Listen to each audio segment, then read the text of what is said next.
নমস্কার, শাশ্বত মা সারদা চ্যানেলটিকে আজকে আমরা শুনবো যে শ্রী শ্রী মা কীভাবে লক্ষ্মী রূপে অবতীর্ণ হয়ে ভক্তদের রক্ষা করেছিলেন।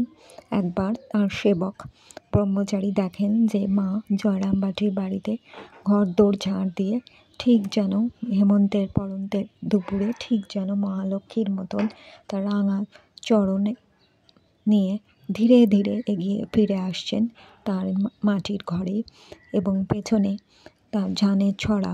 তখন তিনি তাকে অনুরোধ করে মায়ের একটি ছবি তোলেন এবং সেখানে মায়ের স্মিত হাসি, কুঞ্চিত কেশর হাসি দেখে সেই সেবক ব্রহ্মচারী এবং আমাদেরও অনুধ্যান দ্বারা মনে হচ্ছে যেন বৈকুণ্ঠের লক্ষ্মী এসে অবতীর্ণ হয়েছেন।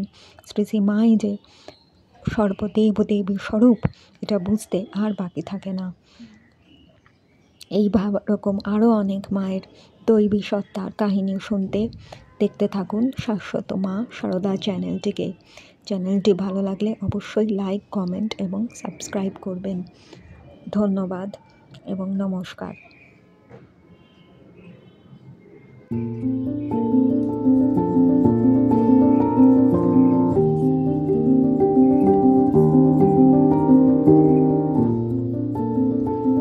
নমস্কার, আজকে আমরা শুনবো কিভাবে শ্রী শ্রী মা লক্ষ্মী রূপে ভক্তকে দেখা দিয়েছিলেন। একবার তার ব্রহ্মচারী সেবক জয়রামবাটিতে মায়ের বাড়ির সামনে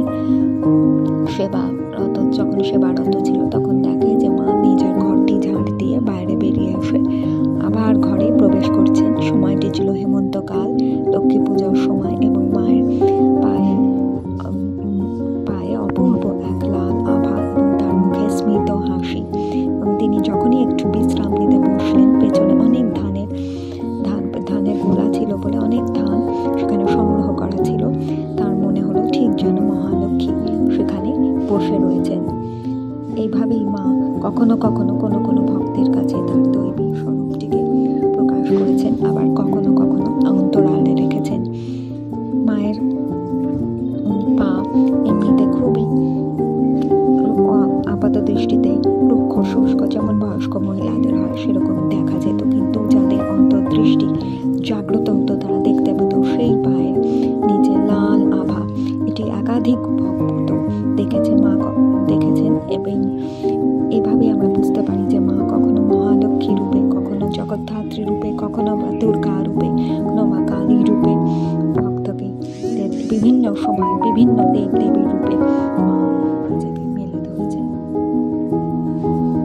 মায়ের মানবিক সত্তার অন্তরালে এই দৈবিক সত্তা বেশিরভাগ সময় লুকিয়ে থাকতো বলে এবং বলা ভালো যে মা নিজেকে লুকিয়ে রাখতেন বলে, প্রকাশ করতে চাইতেন না বলে বহু লোকই তাকে সাধারণ মানবী বলে ভুল করে ফেলত। কিন্তু যাদের মনে প্রকৃত ভক্তিভাবের উদয় হতো মা মহামায়ার কৃপায়, তারা দেখত যে মা কখনো জগদ্ধাত্রী রূপে তাদের রক্ষা করছেন, কখনো বা মহালক্ষ্মী রূপে, কখনো বা দুর্গা রূপে, কখনো বা কালী রূপে, কখনো বা সরস্বতী রূপে। যার যা মনের ইচ্ছা, যেভাবে সে তাকে দেখতে চায় সেইভাবেই তিনি তাদের কাছে প্রকাশিত হচ্ছেন। আশা করব যে আপনাদের এই ভিডিওগুলি ভালো লাগছে।